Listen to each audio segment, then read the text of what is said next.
Task Force 69 has been sent to defeat Natalie Portman, who has gained supernatural abilities since the re-release of Star Wars Revenge of the Sith in theaters worldwide.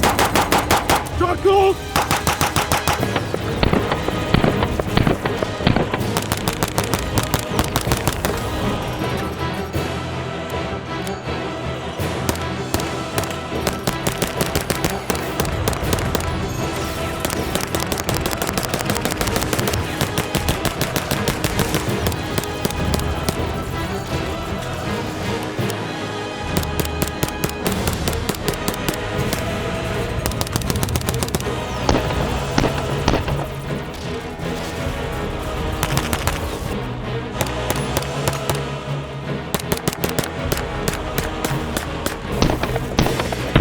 All but one of Task Force 69 remains. Haven't enough died, Natalie. It was just the worldwide release of Revenge of the Sith.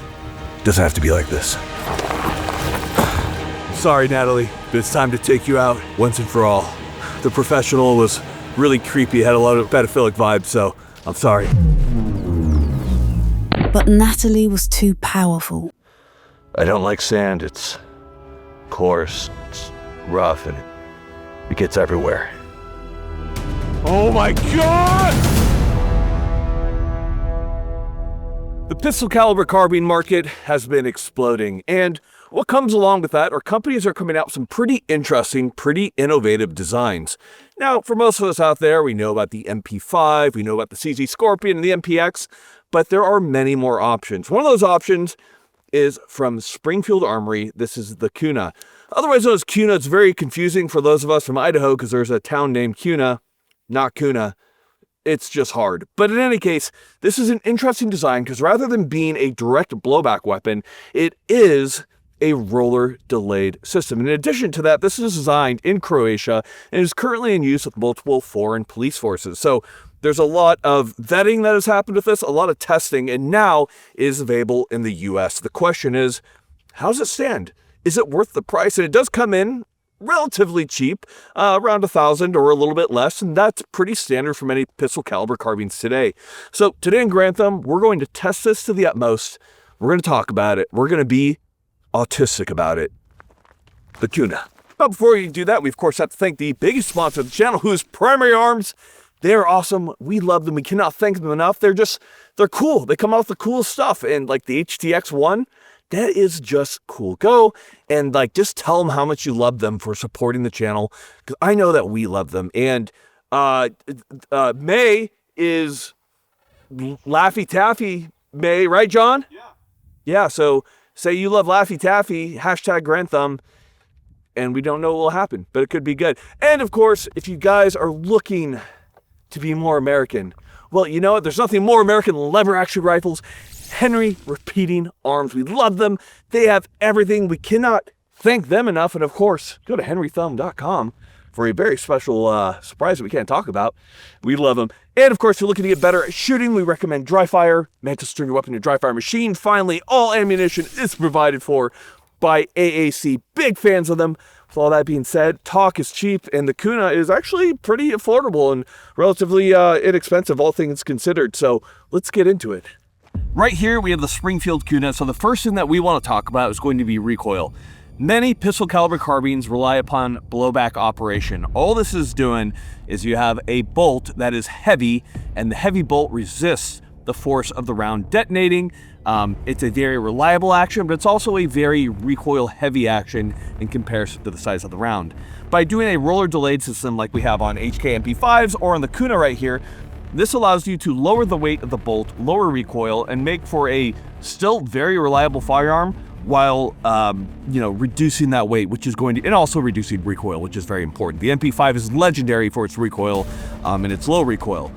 So what we want to talk about to start off with is, of course, going to be a recoil comparison. The KUNA comes in at about $900 to $1,000, and you might say this is unfair to compare it to an MP5 because typically speaking, things like the HK MP5 and MP5K cost around, $2,000, which is quite a bit more expensive than the KUNA. That's two KUNAs for me and John.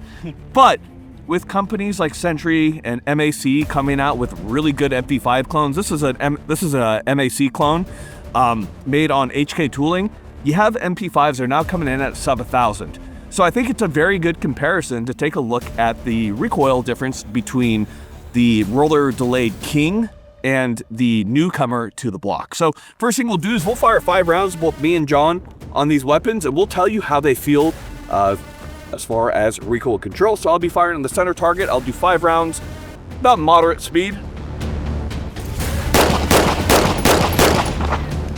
And that did feel really good. The recoil on this is quite nice. So let's go ahead and let's compare that to the MP5K. Now, of course, not as cool. The Kuna isn't as cool because, well, you got the HK slap on these guys. But let's go and let's try this trigger out.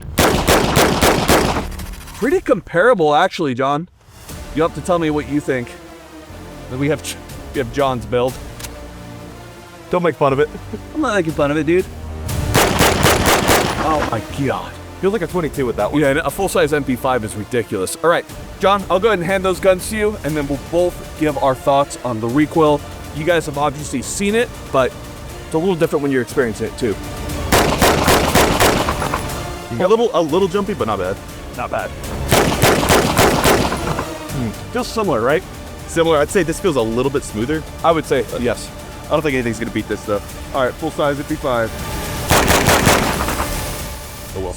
So between all of these, I will say that the softest shooting gun is still going to be the MP5. The full-size variant, even from MAC, is just really hard to beat. The K and the Kuna feel very similar to me. And the K, we do have to recognize that the K is a very compact firearm.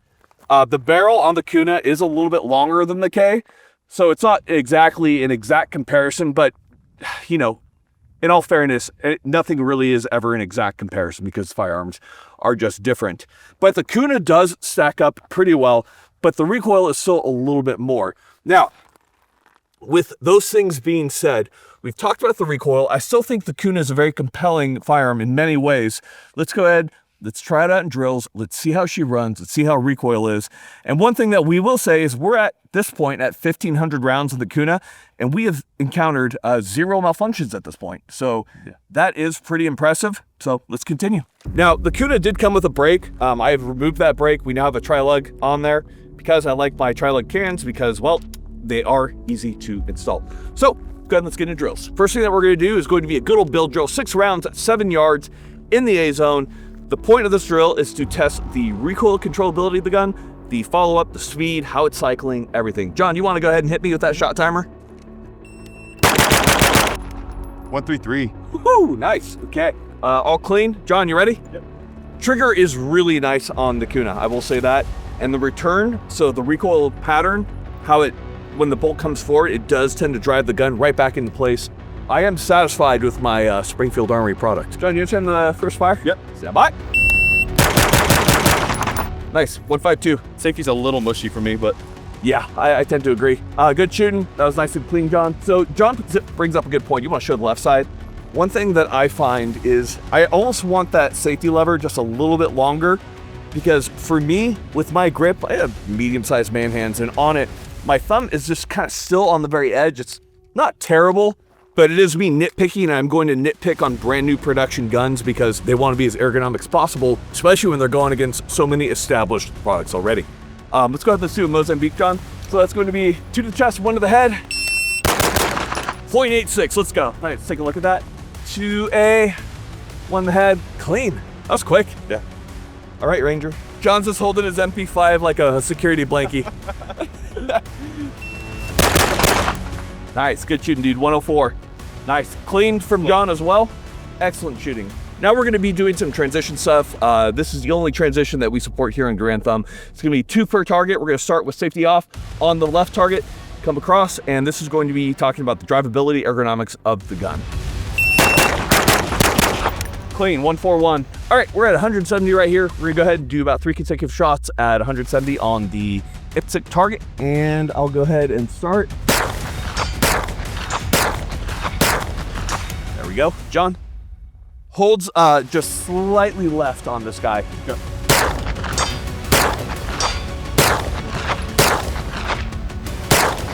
Nice. The reloads on the Kuna are really easy, so it is ambient controls as far as bolt hold open, bolt release.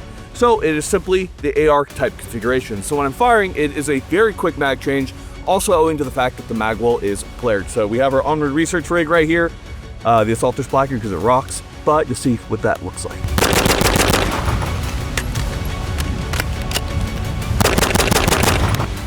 So pretty quick reloads out of it, about as fast as you can do it, like with an AR. So I really do appreciate the controls. I appreciate the bolt hold open, all awesome. Let's go ahead and talk about vehicles.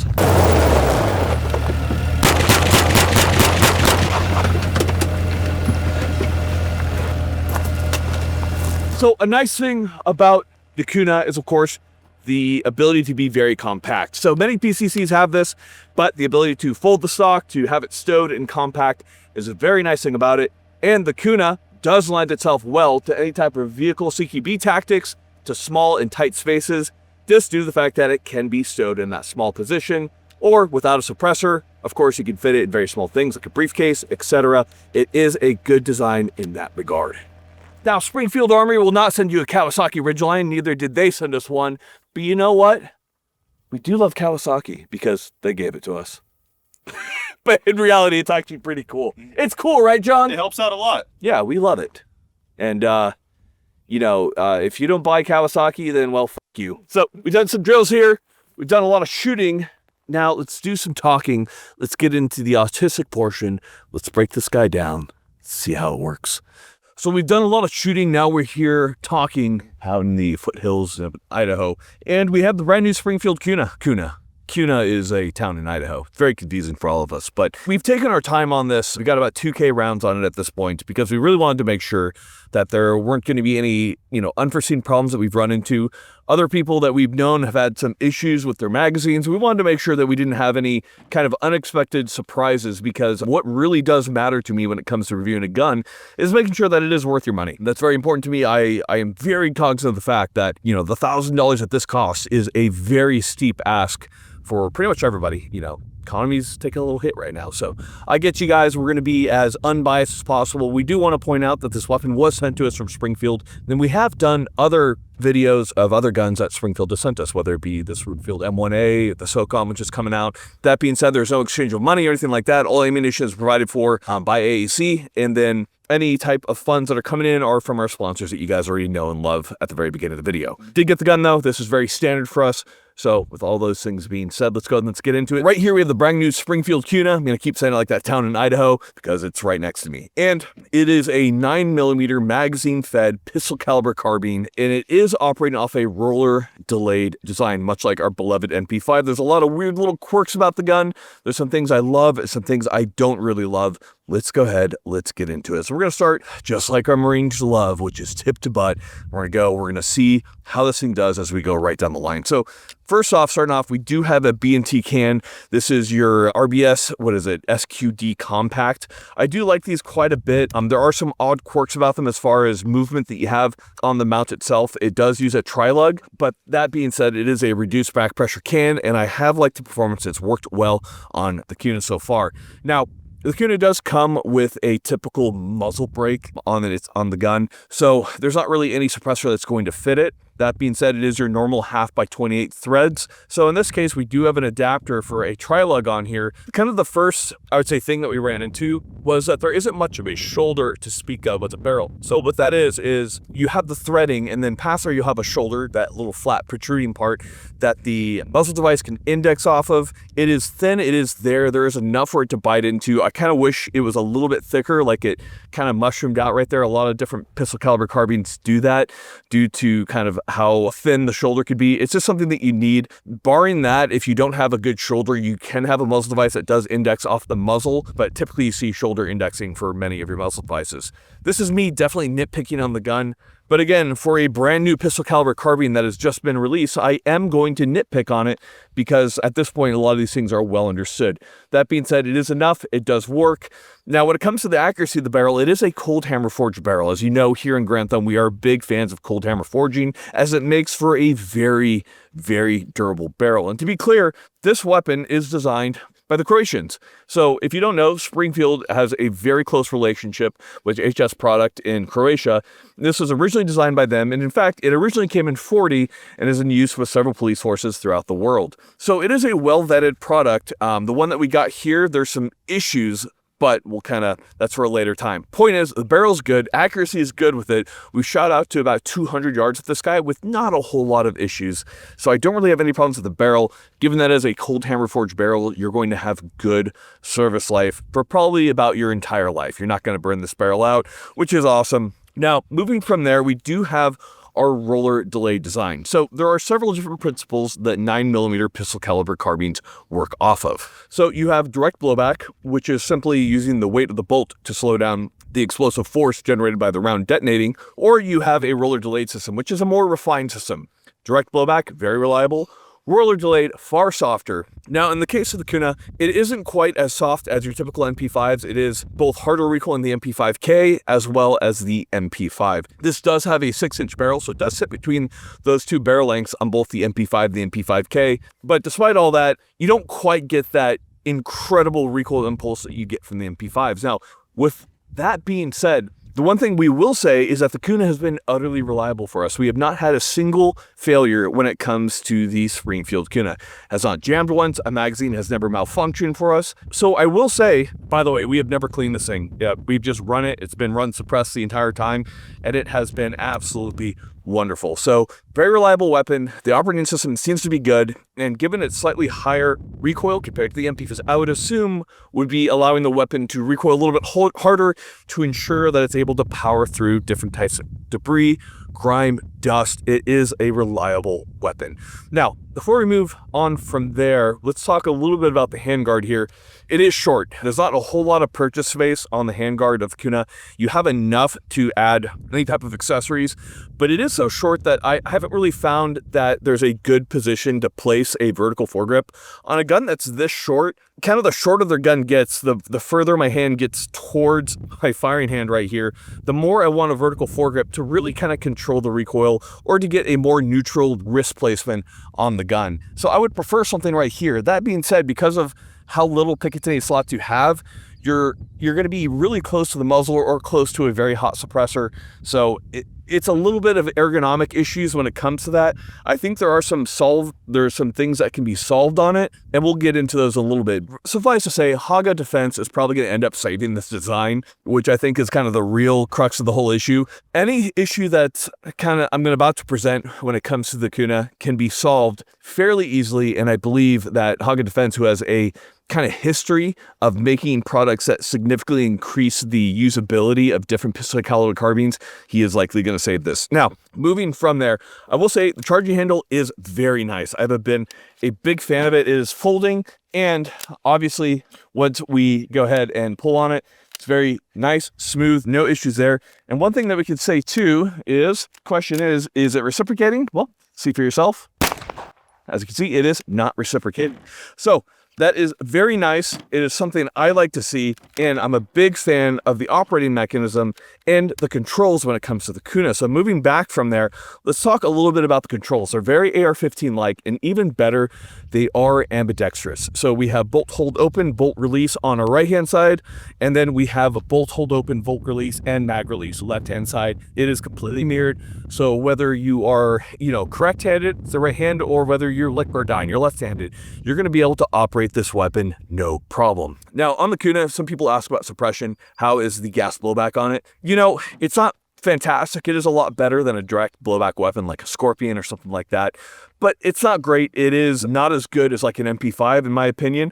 But that being said, the weapon has stayed relatively clean through all the suppressed rounds that we fired through it, which is about 2,000 rounds at this point of all full-powered NATO spec ammo. Now, moving back from there, here is a big problem that we're going to talk about when it comes to the Kuna, which is going to be the magazines. If we take out one of our magazines right here, listen, I understand with a firearm design that if the firearm is unique, if the firearm possesses qualities that require it, think like a P90 or something like that, or a grip angle requires a different magazine, I understand having proprietary magazines on your firearm. What I have an issue with is when the magazines are, for all intents and purposes, identical to other SMG magazines that are cheaper and better made, but they still opt to be proprietary. So the Kuna does use proprietary mags, which we have right here. They're not that expensive, but the issues kind of come down to the followers. The legs on the followers are not that long.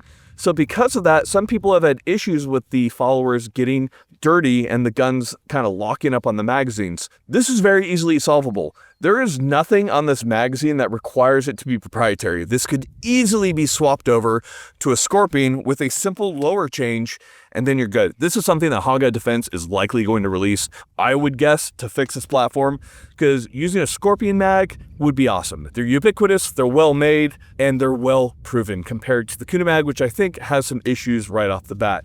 That is me being extremely nitpicky on the gun, but at this point in the game, I am going to be nitpicky because there is such a large variety of different pistol caliber carbines out there for great prices like we've talked about earlier in the video. So that is kind of my problem, number one. Number two, it's kind of odd to have the front pin so far forward.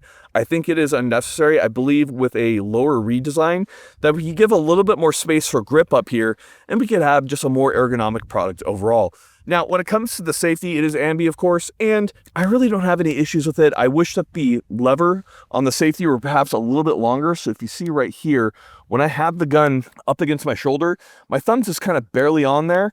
I don't like to break my grip in order to safety off. Hands are, normal man hand size, but I just wish it was a little bit longer. It's kind of getting into MP5 territory where it's not the most usable design, but that being said, the grip angle is very nice and those are easily interchangeable. Now, from there, the one thing that we do want to talk about too is going to be key slots. On a PCC and on an SMG, I don't mind using a single point sling. So we have one of these Magpul slings right here. We had it in our video. This QD point is perfect for single point use. If you really need to use a 2-point sling, any one of your stocks could work, or you could put up a QD up at the front right here. Now, one thing that I will say for the Kuna is out of the factory, it does have a very nice trigger. So if we go ahead, pressing that trigger right there, we've about 2 millimeters of play, kind of a mushy, longer pull, but a nice 4-pound let off from the reset, very tactile, and off the reset, very short wall. So this weapon can be fired very fast. I've been very happy with the performance of it. And if we take a look right there, it's pretty quiet with the suppressor on.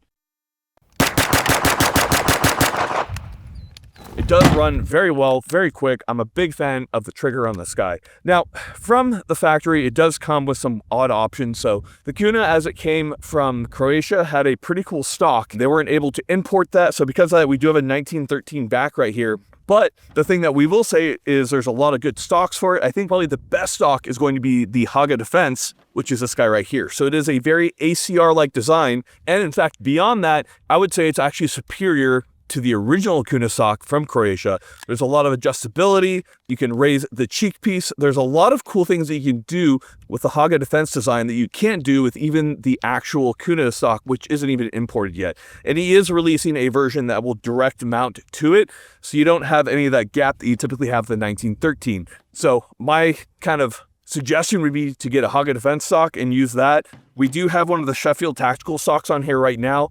There are a million different options out there, but I'm just kind of telling you what I think is going to end up working the best. Now, there is one other odd thing I think about the Kuna. So right here, we do have our iron sights. So I understand that your stock can be at different heights being a 1913. So when these sights are folded down, they have little peep sights, much like a pistol. That's okay. I understand some people are going to have their stock really low, and that's going to work.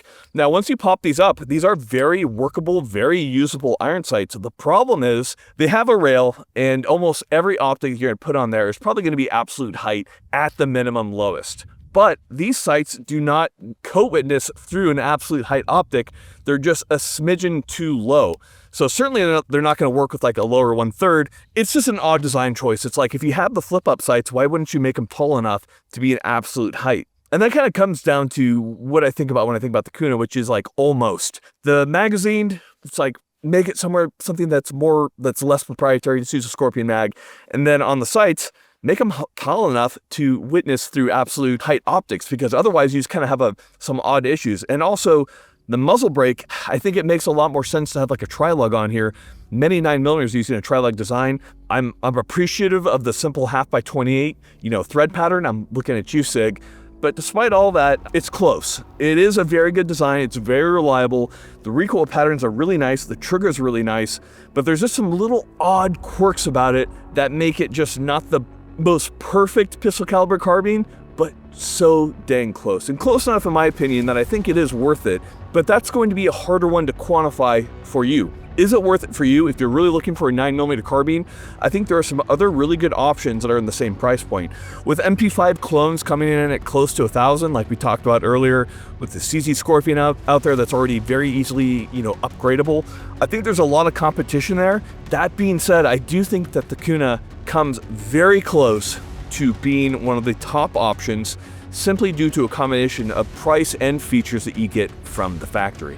Now, if the aftermarket comes into play and we have more products from Haga Defense that I think would make this an exceptional pistol caliber carbine, I think we have a real contender to kind of sweep everything that we've seen from pistol caliber carbines so far. But as it stands, I will say this is a buy because I believe that the aftermarket is going to come into play and is going to make this a superior weapon. So right here, we have the Kuna from Springfield. I'm not always a fan of Springfield products. That being said, I think this one is a good product. Not perfect, some, tweaks, we're gonna be right there. Guys, point is, no matter what, if you have this, if you don't have it, train. Once you get training, you're gonna be super deadly. I'd be terrified of a guy who had this and was training with it every single day. Train hard, train with your friends, have a good time. Guys, thank you so much for watching. We appreciate you guys. As always, tons more cool things coming. If you have any video suggestions, hit us with it because you know what? We're always down for an adventure. And of course, if you want to see horrible B-roll and of me being stupid, go and check out our Patreon. Run by Sawyer, my camera guy. Sawyer, how awesome is it? Oh, dude, it's a party. I can't keep up with you guys, man. And we actually do post all our videos if you're at a certain tier that don't have any ads in them. So if you hate the ads, well, it's ad-free. Just support us a little bit more and we got you. Hey, we're here for you guys. Unfortunately, nothing's free. Certainly not Phantom cameras. All right, guys, thank you so much for watching. We got nothing else for you. Final thing for you guys is going to be a little bit of dad advice with Sawyer, who is a dad to a dog now. That's not real. Don't say your dogs are kids. That's not real. Yeah, no, definitely. That's definitely true. Man, today's dad advice. You know what? This might hit home with a couple of you guys, but just go outside, and even if you're a grown man or a young kid, just ride your bike with some friends. It's a good time. Go get a coffee. Not a beer. Don't do that. You can still get in trouble. But yeah, go ride your bike with your friends. Good time. There you have it, guys. Wise advice. Take care.